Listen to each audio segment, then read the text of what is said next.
Shalom. Aujourd'hui, nous allons vous présenter les actions menées lors de la mission à Tamatave des 19 et 20 février 2026. Cette mission était organisée dans le cadre d'une campagne d'aide pour les sinistrés du cyclone Ghezani, en partenariat avec différentes associations.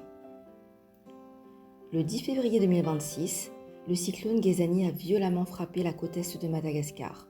Tamatave, ville portuaire et poumon économique du pays, a été particulièrement impactée. La ville a été détruite à plus de 75%, on compte près de 500 000 sinistrés et au moins 60 morts. Des milliers de personnes ont tout perdu et les infrastructures de base ne sont plus opérationnelles. Les réseaux électriques et la distribution d'eau ont été lourdement touchés, laissant la plupart des habitants sans eau courante ni électricité. À notre arrivée, 8 jours après le cyclone, nous avons découvert toute une région endeuillée, avec des maisons en ruine, recouvertes de bâches et de tissus, pour remplacer les toits et les murs envolés. Dans les rues, s'amoncellent des déchets et des débris de toutes sortes. Des morceaux de tôle, des fils et des poteaux électriques, ainsi que des arbres sur les sols. Les quartiers précaires et les villages environnants ont été particulièrement affectés, du fait de la fragilité des matériaux utilisés pour leur construction. La collecte menée avant le départ a permis de récolter de nombreux dons matériels, ainsi que de la nourriture, notamment au travers d'une opération caddie réalisée dans un supermarché de la capitale Tananarive. Les dons financiers ont permis d'acheter des denrées supplémentaires, des lampes torches solaires, des produits d'hygiène, des ustensiles de cuisine et des fournitures scolaires. Pour cette première mission, nous avons décidé de destiner prioritairement l'aide d'urgence à quelques familles ciblées et connues de nos partenaires à Tamatave. Le premier jour, après avoir préparé les différents colis, nous nous sommes rendus dans le village d'Ampanalan où l'ensemble des habitations a été détruit. Une vingtaine de familles y vit toujours dans le plus grand dénuement. Nous avons visité l'ensemble des maisons, du moins ce qu'il en restait, afin d'inviter les habitants à un point de rassemblement. Les villageois ont été encouragés à travers un message biblique et des échanges individuels. Tous ont reçu des vêtements et quelques-uns ont bénéficié des soins médicaux basiques. Les enfants ont fait une activité de coloriage. Chaque famille a reçu un colis alimentaire comprenant des provisions pour une semaine, des produits d'hygiène et une lampe solaire.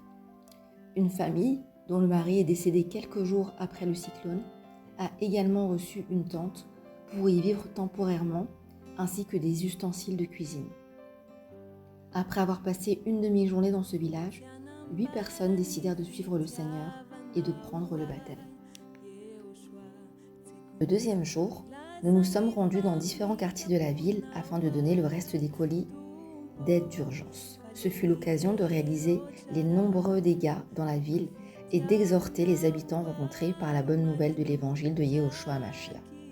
En fin de journée, nous sommes retournés dans le village d'Ampanalan afin de distribuer les fournitures scolaires qui serviront aux enfants pour l'école temporaire que nous finançons en attendant la reprise des cours.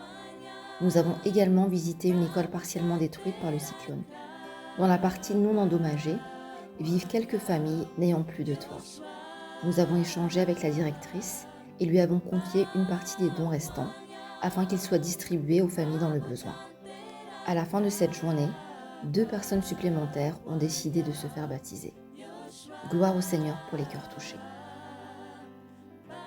Cette première étape consistait principalement à apporter une aide d'urgence et à évaluer les besoins sur le terrain pour la suite de la campagne. Voici les prochaines étapes décidées pour la suite. Premièrement, l'aide alimentaire va continuer encore quelques semaines pour les familles ciblées. Selon les dons reçus, on pourra potentiellement augmenter le nombre de bénéficiaires. Deuxièmement, quelques familles ciblées sont déjà accompagnées dans leur démarche de relogement et de reconstruction. Une liste des personnes prioritaires a été établie, mais le problème actuel est que la plupart des habitations sont complètement détruites et par conséquent, le marché de la location de logements est très saturé à Tamatave. Des tentes supplémentaires seront envoyées rapidement pour aider plus de familles temporairement. Ensuite, quelques familles bénéficient déjà d'un programme d'autonomisation financière. Par exemple, du matériel a été acheté pour une femme qui avait une petite gargote, mais qui s'était fait voler tout son matériel après le cyclone. Si le Seigneur permet, nous allons développer le partenariat avec l'école en donnant plus de produits de première nécessité comme du riz et de l'huile et en aidant financièrement à la reconstruction des salles de classe détruites. Finalement, d'autres missions, dont une dès la semaine prochaine avec des frères de l'île de la Réunion et de Tananarive, continueront d'être organisées pour aider à moyen et long terme. Nous remercions le Seigneur pour la participation de chacun à cette première étape de la campagne Solidarité Tamatave. Nous croyons qu'en travaillant ensemble, il est possible de faire une différence dans la vie de ceux qui en ont le plus besoin, par la grâce et pour la gloire du Seigneur Yahushua. Amen.